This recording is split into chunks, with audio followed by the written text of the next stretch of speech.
Hello. Ah, Hello. Yes. Good morning, sir. right, good morning.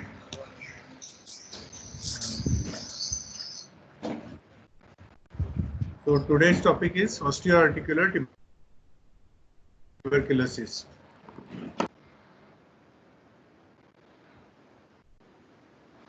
Coming to etiopathogenesis and clinical features,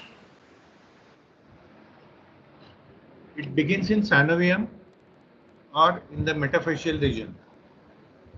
Continuous spread or it spreads continuous approximately or hematogenous spread. The metaphyseal lesion may involve the joint through the subperiosteal space, through capsule, or through destruction of the epiphyseal plate, which leads to sequestration and periosteoitis. In pyogenic infections, but in tuberculosis, sequestration and periosteoitis are not very common. Ischemic necrosis and endarteritis may result in a very small sequestrum, which is usually not visible radiologically unless calcified. Granulation tissue spreads onto the free surface of cartilage, eroding it in patches, later causing loosening and separation of the cartilaginous tissue. As it proceeds, causing necrosis of cartilage with erosion of exposed bone. This MR picture shows osteolytic lesion in small sequestrum on the right side of greater trochanter. Marginal erosions are common in TB of weight-bearing joints. So those are hip, knee, and ankle. Wedge-shaped osteonecrotic foci may become evident on either side of joint, leading to appearance of kissing sequestra. Necrosed cartilage and fibrinous material from rice bodies in synovial joints, tendon sheaths, and bursae. Abscesses that form may track along the facial planes and form sinuses. Plaques of irregular bone, if present, in walls of chronic abscesses or sinuses, suggests long-standing TB infection. This is the radiograph showing tuberculous changes in knee joint. You can notice periarticular osteopenia, marginal erosion, and gradual reduction in joint space. BCG osteitis can occur following BCG vaccination. It follows benign course. It resembles chronic osteomyelitis radiologically, but responds to anti-tubercular line of treatment. Synovial sheath infections. It's common with non-typical mycobacteria other than Mycobacterium tuberculosis and Mycobacterium bovis. History of trauma will be there, or puncture wounds. History of trauma leading to puncture wounds. Surgical history might be there, or is seen in immunocompromised status and exposure to contaminated marine life. Coming to infections of prosthetic joints. It's a late complication, usually 6 to 12 months after surgery. Attributed to extensive surgery, use of implants, and which is favorable condition for like diabetic mellitus steroids and immunocompromised status. Can be divided into 4 radial pathological stages. First is inflammatory edema and exudate, that is pre-destructive stage. Second is necrosis and cavitation. Third is destruction and deformation. Fourth is healing and repair. Infection in bones is said to develop 2 to 3 years after primary focus. So it's always secondary. Primary being in lungs or lymph nodes. So diagnosis is usually delayed. In contrast with pyogenic infections, which are seen 2 to 3 weeks after clinical presentation. Coming to clinical features, it is insidious in onset. In pyogenic infection, it's a rapid onset, low-grade fever, weight loss, night sweat, movement restriction, muscle wasting, regional lymph node involvement, and neurological symptoms. Weight-bearing joints like hip, knee, and ankle are commonly involved, though any part of the skeleton can get involved. Now coming to imaging modalities and radiological features. There are different imaging modalities like radiography, ultrasonography, computerized tomography, MRI, nuclear imaging, etc.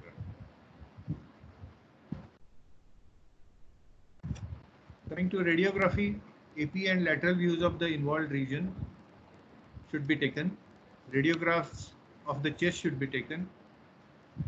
You can stage the lesion according to a stage of synovitis, stage of arthritis, or stage of advanced arthritis. Coming to stage of synovitis, soft tissue swelling and joint widening due to effusion and synovial hypertrophy. It's the first radiological sign, may be juxta-articular osteoporosis. If there is secondary superadded infection, subperiosteal reaction may result. As a result of localized hyperemia, growth plate may show overgrowth, especially in childhood.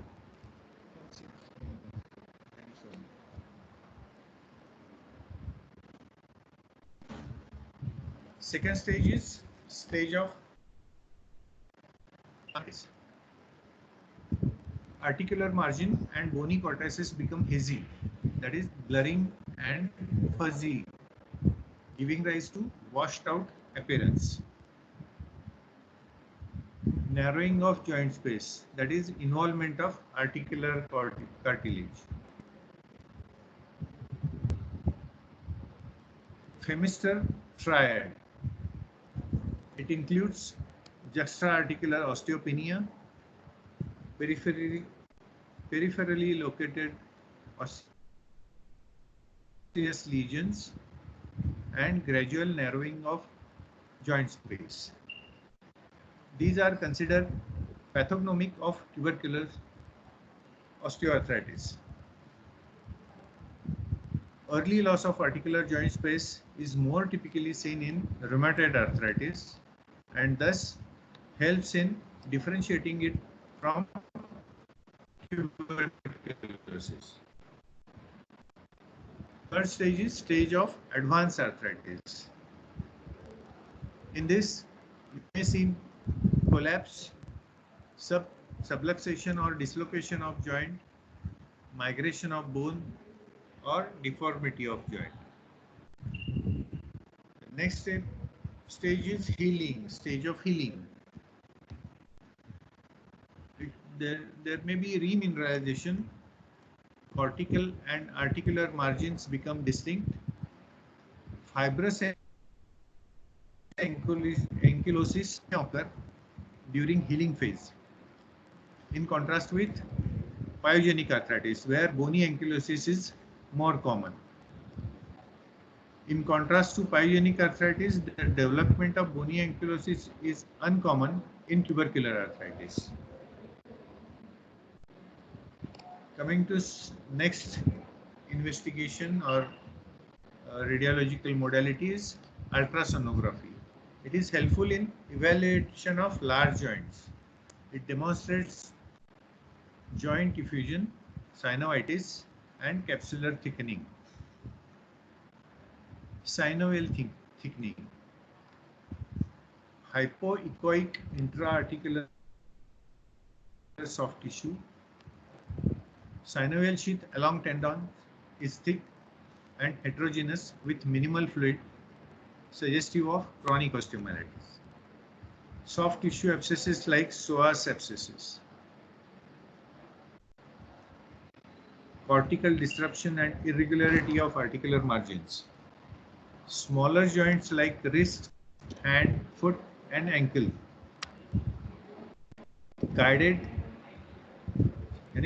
UCG guided, USG guided field aspiration or synovial biopsy is also possible. Coming to computerized tomography modality of investigation. In CT, you can detect lytic areas and marginal erosions much before plain radiographs. Swelling in soft tissues, granulation, exudations, abscess, and early calcification can also be demonstrated much earlier. Joint space is better evaluated by CT.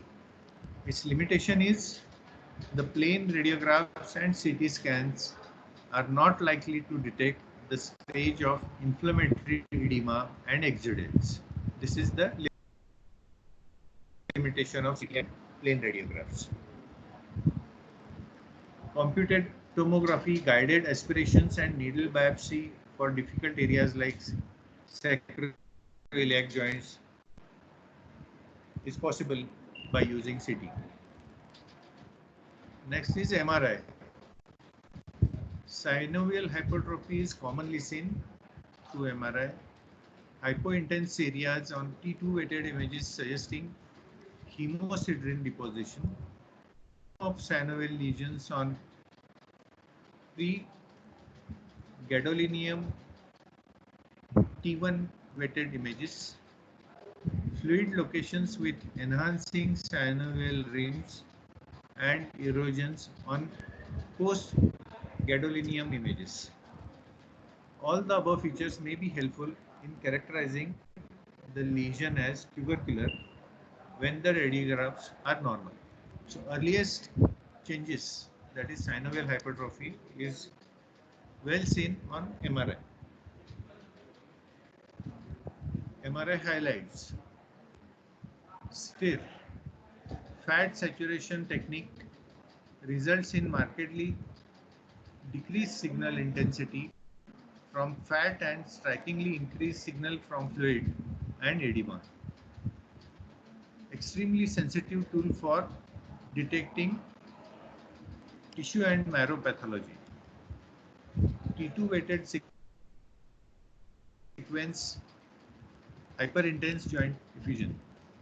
Synovial proliferation due to tubercular arthritis may be hypointense on T2 weighted images, and thickened synovium enhances vividly after gadolinium. Active planus proliferating into the subarticular bone enhances on the post-contrast scan, while chronic fibrosis does not enhance. So you can differentiate active planus from chronic fibrosis. Caseating granulomas with solid centers give a characteristic hypointense signal to the synovium on T2 weighted images. Chondral lesions and subchondral bone erosions may be visible at stage when the joint space is still well preserved. Coming to penumbra sign, a thin intermediate signal intensity rim along the periphery of a bone or soft tissue abscesses on unenhanced even weighted images due to layer of granulation tissue along its wall. It is useful in identifying soft tissue abscesses. MRI is helpful in detecting bone marrow inflammation, intraosseous abscesses, sequestrum, cortical destruction, cloaca, and sinus tract formation. Tenosynovitis may be seen, bursitis may be seen as a distended bursa or multiple small abscesses. Repeat imaging can be helpful in follow-up, and if there is deterioration, then a representative biopsy is mandatory from the area.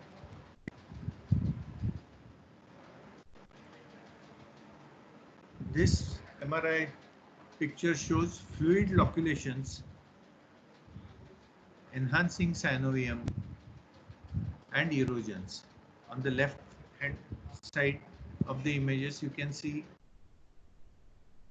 all these fluid loculation, enhancing synovitis and erosions. Coming to next modality, that is nuclear imaging. The pre-destructive stage can be visualized by MRI and also probably by bone scans. Isotope bone scan or MRI may reveal subclinical active lesion in 40% of patients in addition to the presenting lesions. Out of technetium 99, gallium 67 and indium 111 isotopes are used in skeletal scintigraphy. Technetium 99M is the most sensitive, though not specific. Positive scan helps in localizing and follow-up. 18 fluorine fluorodeoxyglucose positron emission tomography, that is 18F FDG PET, has also been found useful in localizing tubercular disease and in differentiating soft tissue infection from osseous infection. Now there are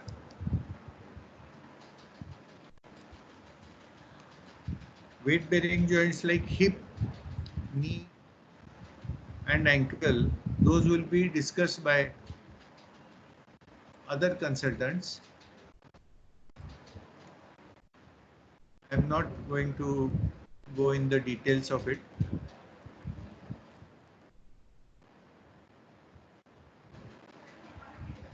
We'll discuss something about BCG osteomyelitis or arthritis.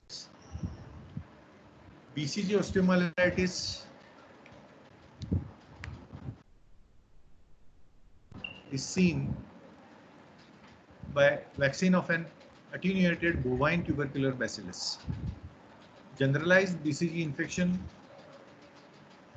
and bone and joint infection can occur after vaccination.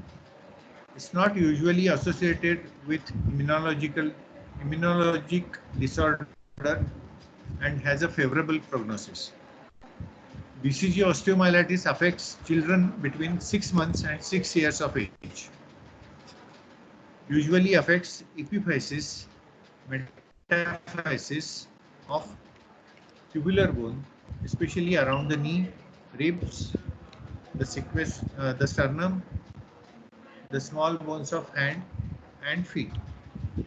more common on same side of the body as the vaccine was injected. Solitary lesion predominate as well-defined lytic foci. Diagnosis of osteitis after BCG vaccination is established according to criteria proposed by Foucault and Jenstedt. BCG vaccination in the neonatal period, a period of less than 4 years between vaccination and symptom onset. No contact between the child and any adult with tuberculosis. A consistent clinical profile, and finally is histopathology which suggestive of tuberculosis. This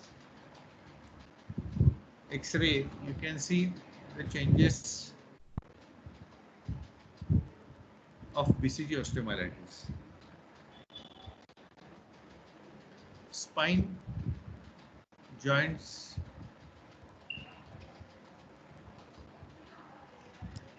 these infections will be discussed by other consultants.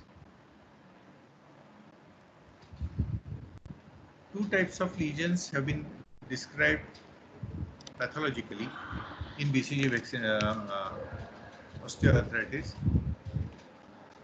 First is caseous and exudative type. In this, destruction of bony trabeculae, softening and caseating necrosis followed by formation of tuberculous pus or cold abscess. Second is granular type. First one was exudative type. Second one is granular type. It's also called as Keris sicca, where predominantly granulation tissue is formed with minimal caseation. In conclusion, tuberculosis of bones and joints can have varied radiological appearances. Conventional radiographs are the usual initial imaging modality. Radiography along with biopsy or fine needle aspiration generally suffices for the diagnosing infection of joints and bones, except in spine. Ultrasonography has a limited role, mainly in detection of fluid or collection and in guided interventions. Spinal tuberculosis is the most severe amongst the infective spondylitis. MRI is the imaging modality of choice for spinal tuberculosis. CT can be an alternative tool when MR is not available and for guided interventions. Thank you very much.